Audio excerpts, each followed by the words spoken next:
लोगों की 1 डेढ़ महीने की एडवांस बुकिंग देख देख कर मेरा दिमाग बहुत ज़्यादा पक चुका था। तो मैंने तत्काल टिकट करी और हम लोग चल दिए माँ वैष्णो देवी के मंदिर। तो नमस्कार दोस्तों, welcome back to my channel. और हम लोग चल दिए नहा धोकर ऋषिकेश से ट्रेन पकड़ने जम्मू कटरा के लिए। तत्काल में ये टिकट हमको 495 रुपए की पड़ती है पर पर्सन। और तत्काल में एक बार के लिए एक आईडी से 4 लोग ही टिकट कर सकते हैं। तो बस से उतरकर 1.5 किलोमीटर की पैदल यात्रा करके हम लोग पहुंचे ऋषिकेश में पुराने स्टेशन पर। चाय ले ला, चाय जो ना पिए वो पछताए। ये सुनते ही हमने एक एक कप चाय पी और बैठ चुके हम ट्रेन में। तो ये बूढ़े ताऊ भी हमारे साथ ट्रेन में चलने वाले थे। तो मैंने पूछा, अंकल आप कहाँ जा रहे हो? तो अंकल ने बोला चुपचाप से जाके सुट्टा लेके आ। तो अंकल का आध्यात्मिक ज्ञान सुनकर मैं चुपचाप से ट्रेन में बैठ गया और सुबह 7:20 पर हम पहुंच गए कटरा। सुबह इतनी सुहावनी थी कि दोनों हाथ से पकड़कर आँख खोलने पर भी मेरी आँख खुल नहीं पा रही थी। सभी लोग मुंह पर कंबल बांधे डाकू बने घूम रहे थे और मुझे घूर घूर कर देखने लगे थे और मुझे लूटने की फिराक में थे, जबकि मेरे पास जेब में एक फूटी कौड़ी भी नहीं थी। रेलवे स्टेशन पर मैंने अपनी वीडियो बनाना शुरू कर दी ताकि अगर मेरा फोन चोरी हो जाए तो कोई भी मेरा फोन देखते ही और मेरी उसमें फोटो देखते ही ये फोन तोड़ दे। अपना अपना झोला उठाए इन कुलियों की तरह हम लोग चल दिए स्टेशन से बाहर। स्टेशन के बाहर आपको कई सारे लोग मिल जाएंगे। हमको एक आदमी मिला जिसने हमको वहाँ से पिक किया, अपने होटल में ले गया। हमने वहाँ पर नहाया धोया और उसके बाद हमको वो जहाँ पर पर्ची कटती है वहाँ पर उसने हमको ड्रॉप भी किया। और इस सब का चार्ज था मात्र 700 रुपये। 700 रुपये में लॉकर सर्विसेज भी थी और अगले दिन वो हमें पिक करके रेलवे स्टेशन वापस छोड़ने भी वाला था। यात्रा पर्ची या RIFD कार्ड लेना बहुत ज़्यादा जरूरी है क्योंकि पूरी यात्रा में हर बार चेकिंग के दौरान ये आपके काम आएगा। तो घुटनों की ग्रीस गर्म करके और माता का जयकारा लगाकर हम लोगों ने अपनी यात्रा शुरू करी। गौ मैया ने भी कहा ऑल द बेस्ट। दाढ़ी बड़ी होने के कारण पुलिस वाले ने मुझको देखा और मेरे जूते जुराब सब कुछ निकलवा दिए।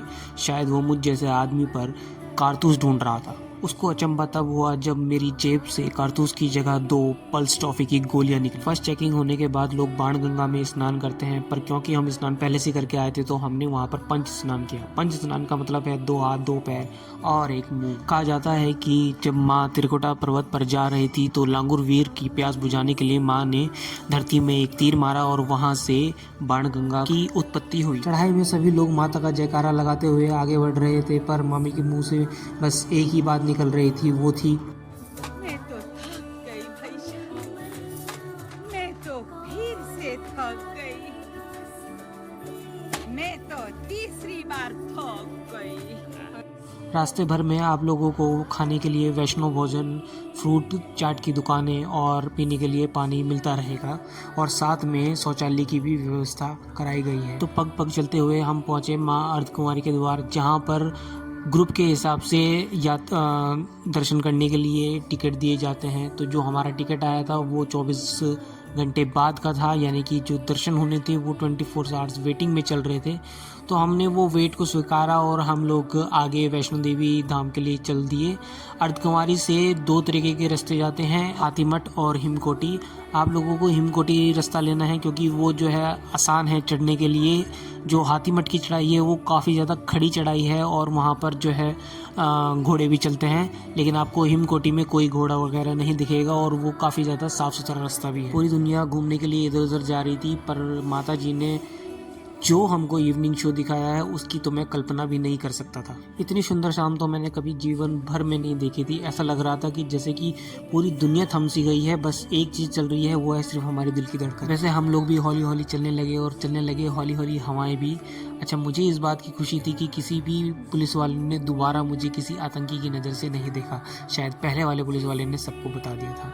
उसके बाद हमने भेंट शॉप पहुँचे। भेंट शॉप में हमने प्रसाद लिया ताकि जो हम माता जी को चढ़ा सकें, और ये रहे माता जी के मंदिर के दर्शन। प्रसाद लेने और मंदिर के पास पहुंचने के बाद हमने सबसे पहले लॉकर लिए जिसमें हमने अपना सामान रखा और सभी लोग वहां पर पसीने में चूर हुए, कंबल ओढ़ के खड़े हुए थे। हम लोग भी लाइन में लगे और माता जी के दर्शन किए। साथ में हमने बाद में कंबल लिए। कंबल फ्री ऑफ कॉस्ट होते हैं, जिनका सिक्योरिटी चार्ज 100 रुपीज़ रहता है वहाँ पर, और जो कि रिफंडेबल रहता है जब हम जैसे ही हम कंबल वापस कर देते हैं। वहाँ पर हमें रहने की भी एक जगह मिल जाती है। वहाँ पर अलग अलग तरीके के रूम्स हैं। कोशिश करें जल्दी पहुंचकर अपना स्पेस ले लें, वरना हालत कुछ इस तरीके से भी हो जाएगी और आपको ऐसी जगह सोना पड़ जाएगा। वैसे हम लोगों को थोड़ा सही जगह मिल गई थी और हम लोग आराम से रात में सोए और सुबह उठ के हम लोग चल दिए बाबा भैरव के दर्शन करने के लिए।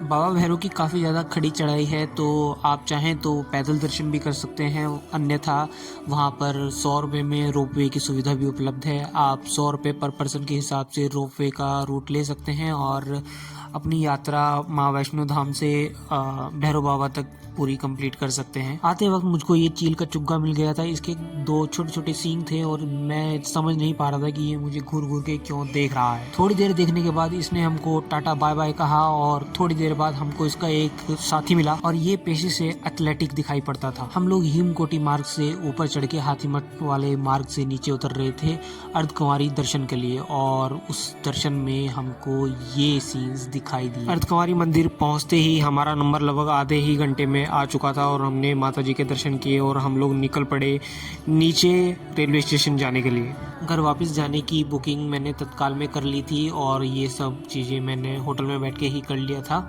तो दोस्तों, आप लोगों को ये व्लॉग मेरा कैसा लगा, आप लोग प्लीज़ मुझे कमेंट बॉक्स में लिखकर ज़रूर बताइए। और इन सारी डिटेल्स के अलावा अगर आप भी कोई कुछ ऐसी डिटेल्स चाहते हैं जो मैंने इसमें शेयर नहीं की है तो प्लीज़ कमेंट बॉक्स में लिखिए, मैं उनको हाईलाइट अगले ब्लॉग में ज़रूर करूँगा।